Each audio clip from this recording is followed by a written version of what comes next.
Thank you very much, Mr. Brother. Mr. Brown, you are now recognized for 5 minutes to give an oral presentation of your testimony.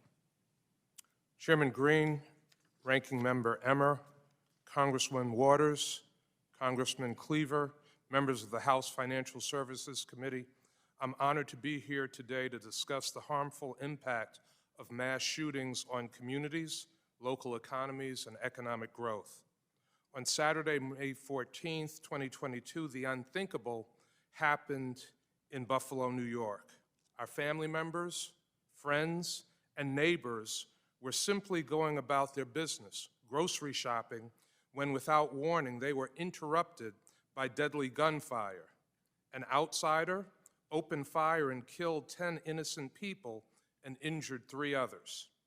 It was a moment that changed our community forever. 52 days after the devastating shooting, we reopened the Tops supermarket. However, nothing we do will ever repair the heartache for the families who lost loved ones. But we will always stand united with them. In the City of Good Neighbors, we are a loving and resilient community, a community that will always remember, we will never forget. This horrific tragedy highlighted many issues that have impacted our community and Black and brown communities nationwide. Across our country, we have seen over a century of underfunding by the federal government in Black and brown neighborhoods. This has led to unacceptable increases in gun violence, segregation, crime, poor health outcomes, and generational poverty. These factors made Buffalo a target for the May 14th shooter, whose stated goal was to kill as many Black people as possible. Every mass shooting has a significant economic impact. However, the mass shooting in Buffalo was different. It was an act of domestic terrorism fueled by racism and white supremacy. This was perceived to be not only an attack on Black Buffalo, but an attack on Black America. In just the 2 weeks after the shooting, city departments, police, fire, sanitation spent over $500,000 of unbudgeted dollars on overtime and other related services.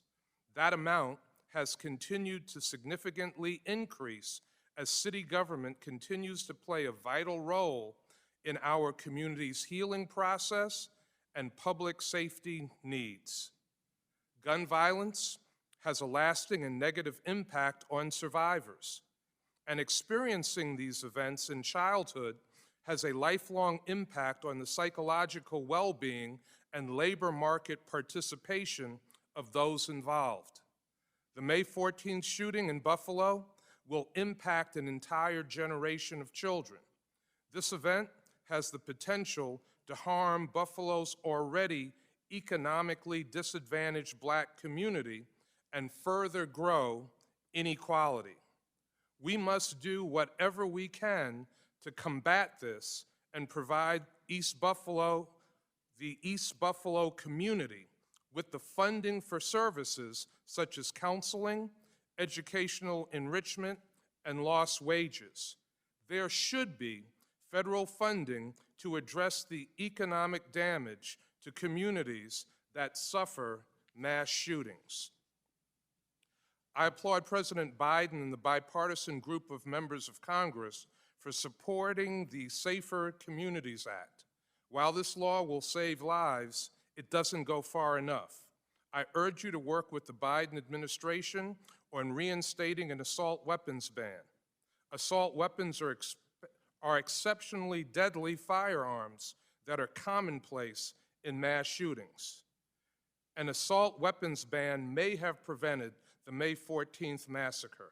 I also urge you to ensure that the long ignored and underfunded Black and brown communities like East Buffalo have the funding and supports that they need to ensure recovery from this tragedy and prevent and treat the trauma that violence has had on communities of color for generations.